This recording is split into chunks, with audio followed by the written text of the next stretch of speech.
اس ترازو میں اعمال صالحہ بارہ پلڑا بھاری ہونے کے لیے انسان کو ضرورت ہے ہدایت. کیا ضرورت ہے جی؟ ہدایت. ہدایت کا مقام ایسا ہے کہ بندہ مومن دن میں 5 مرتبہ جب خدا کے سامنے نماز کے لیے کھڑا ہوتا ہے، ہر نماز کی ہر ایک رکعت کے اندر، فرائض میں، نوافل میں، سنت میں، ہر ایک رکعت میں خدا کے سامنے کھڑا ہو کر کیا دعا مانگتا ہے؟ اہدنا الصراط المستقیم، اہدنا الصراط المستقیم، کہ اے اللہ مجھے سیدھا راستہ دکھا. یعنی کہ ہدایت کتنا بڑا اور اتنا ضروری عمل ہے. ہدایت کا حیات انسانی میں اس قدر بہترین اور اس قدر اہم کردار ہے کہ انسان کو ہر نماز کی ہر ایک رکعت کے اندر ہدایت مانگنے کا حکم دے دیا گیا. یعنی یہ وہ پیت ہے، یہ وہ رستہ ہے، یہ وہ پگڈنڈی ہے کہ جس سے انسان، چاہے کوئی ولی ہو، چاہے کوئی صالح ہو، چاہے کوئی عالم ہو، چاہے کوئی زاہد ہو، کسی بھی وقت اس پگڈنڈی سے پھسل کر نیچے گر سکتا ہے.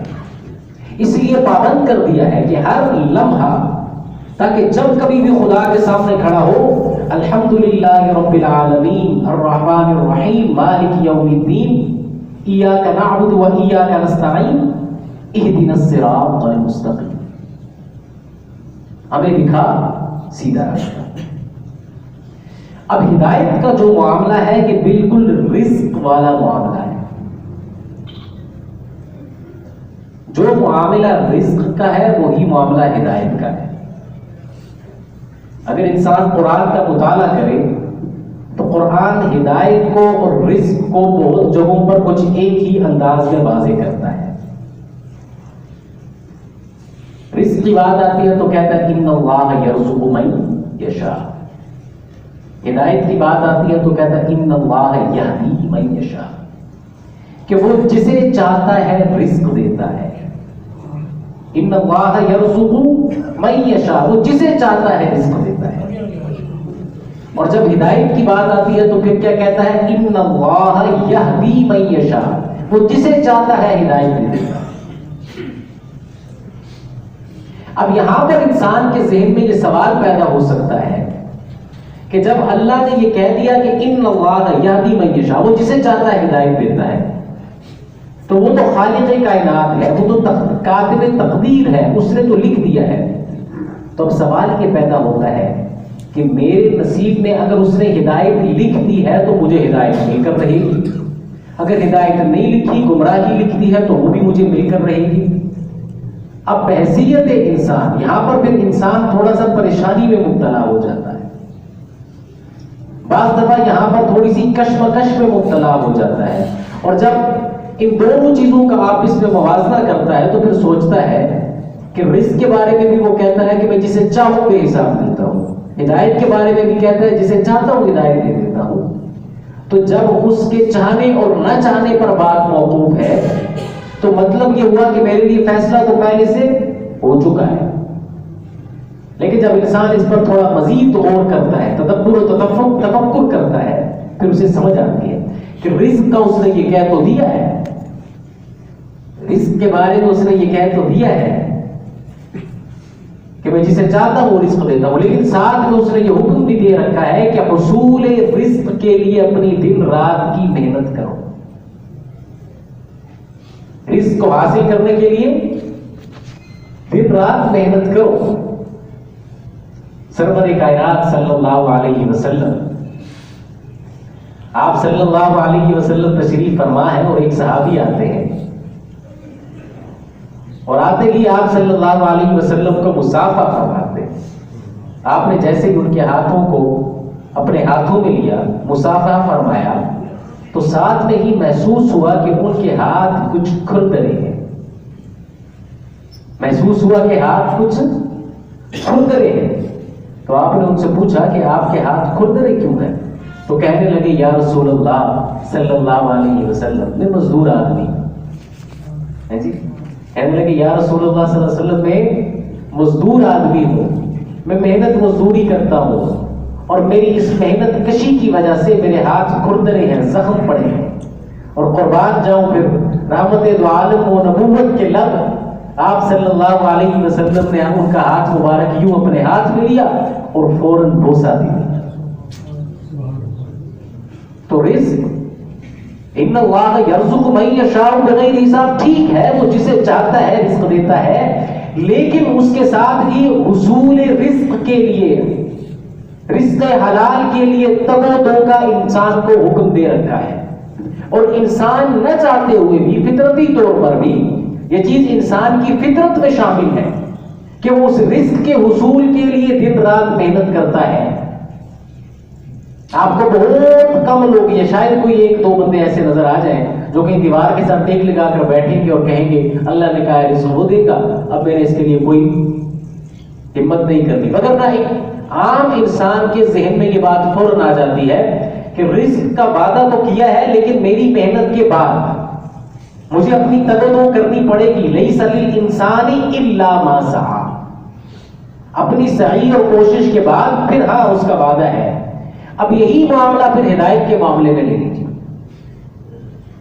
کہ ہدایت انسان کو حصول ہدایت کے لیے یہ رزق کی طرح ایک چیز ہے کہ جو ایک دفعہ مل جائے تو انسان ایک دفعہ کھانا کھا لے، اچھی خوراک کا حصول ممکن ہو جائے تو اس کا مطلب یہ نہیں ہوتا کہ اب انسان کو دوبارہ کھانا کھانے کی ضرورت نہیں ہے۔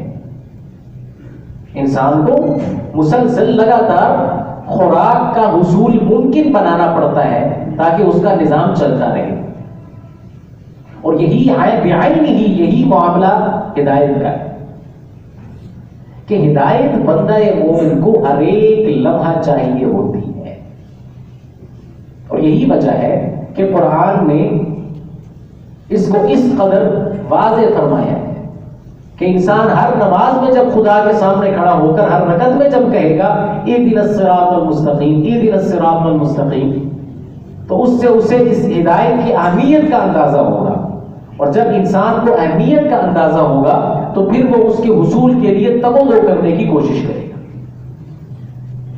پھر وہ کوشش کرے گا کہ پہلے اپنے دل کو اپنے خدا کے لیے پاک صاف کر کے رکھے۔ حالانکہ جیسے وہ مرزا مظہر جانا نے کہا تھا نا کہ ہر ایک خواہش دل سے رخصت ہو گئی، اب تو آجا اب تو خلوت ہو گئی۔ پھر وہ ہر ایک چیز سے اپنے دل کو پاک کرے گا اور ہدایت کے لیے اپنے آپ کو خود تیار کرے گا، اس کے لیے محنت کرے گا۔ یہی تو بات کہ صحابہ کرام رضوان اللہ علیہ مجمعین یہ وہ لوگ ہیں کہ جن کو خدا نے ہدایت یافتہ ہونے کی سند عطا کر دی، جن کو خدا نے ہدایت یافتہ ہونے کی، اولئک هم الفائزون، صرف ہدایت یافتہ نہیں بلکہ کامیاب، جن کے کامیاب ہونے کی سند انہیں عطا ہو رکھی تھی۔ یہ وہ لوگ تھے کہ جن کے بارے میں آپ صلی اللہ علیہ وسلم نے فرمایا تھا ما ضر عثمان ما عمل بعد هذا اليوم، کہ حضور کی زندگی میں کہا کہ عثمان اگر آج کے بعد کوئی نیک عمل بھی نہ کرے تو اسے جنت میں جانے سے کوئی چیز نہیں روک سکتی۔ وہ جن کا یہ مقام تھا، وہ جن کا یہ مرتبہ تھا، وہ خود کو ہر وقت ہر لمحہ اسی ہدایت کے حصول کی طرف کے اندر سرگرداں رہتے تھے۔ حالانکہ جنت کا وعدہ تو ہو چکا ہے، حالانکہ خدا نے کامیابی کی ضمانت تو دے دی ہے، حالانکہ یہ وہ لوگ ہیں جن کو آپ صلی اللہ علیہ وسلم خود سامنے بٹھا کر کہہ رہے ہیں کہ جنت کے اندر میرا پڑوسی صدیق اکبر ہوگا، جس صدیق کو سامنے بٹھا کر کہتے ہیں کہ صدیق میں نے دنیا میں سب کے قرض ادا کر دیے ہیں، لیکن تو نے محمد رسول اللہ پر اور اسلام پر وہ احسانات کیے ہیں کہ تیرا احسان کل قیامت کے روز اللہ سے لے کر ادا ہوگا۔ بات ہی ایسی تھی، آپ حضرت ام عائشہ صدیقہ رضی اللہ تعالیٰ عنہ فرماتی ہیں کہ میں نے دیکھا کہ ابا جان گھر میں کھڑے ہیں اور دیوار کے اوپر ایسے ہاتھ گھما رہے ہیں، ایسے ہاتھ پھیر رہے ہیں، دیوار پر ہاتھ پھیر رہے ہیں۔ میں نے کہا ابا جان کیا تلاش فرما رہے ہیں؟ کہا عائشہ میرے آقا و مولا نے امداد کے لیے کہا ہے، خدا کے راستے میں دینے کے لیے کہا ہے، میں سب کچھ دے آیا ہوں، لیکن مجھے ایسا گمان ہوتا ہے کہ یہاں پر ایک چھوٹی سی سوئی رہ گئی تھی، وہ تلاش کر کے تاکہ وہ بھی دے کر آئے۔ آپ نے تلاش فرمائی، دے کر آگے۔ اب رات کا وقت ہے تو سیدہ فرماتی ہے میں نے دیکھا کہ ابا جان رات بھر بے چین بستر پر لیٹے ہیں لیکن بے چین ہیں، کبھی دائیں کبھی بائیں، کروٹوں پر کروٹیں بدل رہی ہیں۔ تو سیدہ گئی اور کہا ابا جان کیوں پریشان، آپ کو کیا چیز بے قرار کرتی ہے؟ کہنے لگی بیٹا میرے آقا نے خدا کی راہ پہ دینے کے لیے کہا ہے، لیکن صدیق نے سب کچھ دے دیا ہے، لیکن ابھی تک میں قیمتی لباس پہنے ہوا ہوں اور مجھ سے یہ برداشت نہیں ہو رہا کہ میرے آقا نے حکم دیا ہو اور میں ابھی تک اس لباس میں ہوں۔ تو کہا ابا جان آپ کیا کریں گے؟ اگلے دن سیدنا صدیق اکبر رضی اللہ تعالی عنہ بیدار ہوئے، ایک ٹاٹ کا لباس بنایا، ٹاٹ سے اپنے جسم کو ڈھانپا اور کانٹوں کے ساتھ اس کو آپس میں پیوست کیا، اپنا لباس لے کر بازار گئے، اسے فروخت کیا اور اس سے ملنے والی رقم کو لے کر آپ صلی اللہ علیہ وسلم کی محفل کی جانب تشریف لے جا رہے تھے۔ ابھی آپ کہاں تھے؟ رستے میں تھے، ابھی تشریف لے کر جا رہے تھے۔ آپ ابھی جا رہے ہیں کہ اتنے میں حضور صلی اللہ علیہ وسلم کے پاس جبرائیل امین حاضر ہوتے ہیں۔ السلام علیکم یا رسول اللہ۔ آپ صلی اللہ علیہ وسلم نے جبرائیل کو دیکھا تو جبرائیل نے ٹاٹ کا لباس پہن رکھا۔ کہا جبرائیل آج خیریت ہے، یہ کس لباس میں آنا ہوا؟ کہا اللہ کے رسول ذرا آپ نظر تو اوپر اٹھائیے۔ آپ صلی اللہ علیہ وسلم نے نظر اوپر اٹھائی، خدا نے پردے ہٹائے تو عرش معلیٰ تک سارے کے سارے فرشتے ٹاٹ کے لباس میں ملبوس تھے۔ کہا یا رسول اللہ آج اللہ کو آپ کے یار صدیق اکبر، آپ کے جان نثار و وفادار صدیق اکبر کی یہ ادائے وفاداری اس قدر پسند آئی ہے کہ اللہ نے آسمان تک کے فرشتوں کو حکم دے دیا ہے کہ آج صدیق اکبر کے اعزاز میں سب کے سب ٹاٹ کے لباس میں ملبوس رہیں گے۔ اتنے میں صدیق اکبر رضی اللہ تعالیٰ عنہ تشریف لے آئے، آپ کے پاس پہنچے اور کہا صدیق جبرائیل آیا ہے۔ کہ اللہ کے رسول کیا کہتا ہے؟ کہا صدیق جبرائیل کہتا ہے کہ اللہ نے صدیق کے لیے پیغام بھیجا ہے اور سب سے پہلے کہا السلام علیکم۔ ہائے ہائے، یہ وہ ہے کہ جس کو خدا خود سلامتی بھیج کے، سب سے پہلے خدا نے سلام بھیجا ہے اور اس کے بعد ایک سوال کیا ہے۔ اب ذرا سنیے کیا سوال کیا ہے۔ اس کے بعد سوال کیا ہے، کہا کیا سوال ہے؟ کہا پوچھا یہ ہے کہ صدیق سے پوچھ کے بتاؤ تو بڑا تاجر تھا، ہاں تو بڑا تاجر تھا، تو بڑا کاروباری شخص تھا، مال و دولت کی فراوانی تھی، صاحب ثروت شخص تھا، اور آج نعرہ اسلام بلند کرنے کے بعد، علم توحید بلند کرنے کے بعد آج تو اس حالت میں ہے کہ آج تیرے جسم کے اوپر لباس بھی نہیں بلکہ ٹاٹ کا لباس ہے۔ کہا جی اللہ کے رسول۔ کہا خدا کا سوال یہ ہے کہ صدیق سے پوچھو کیا تو مجھ سے راضی ہے؟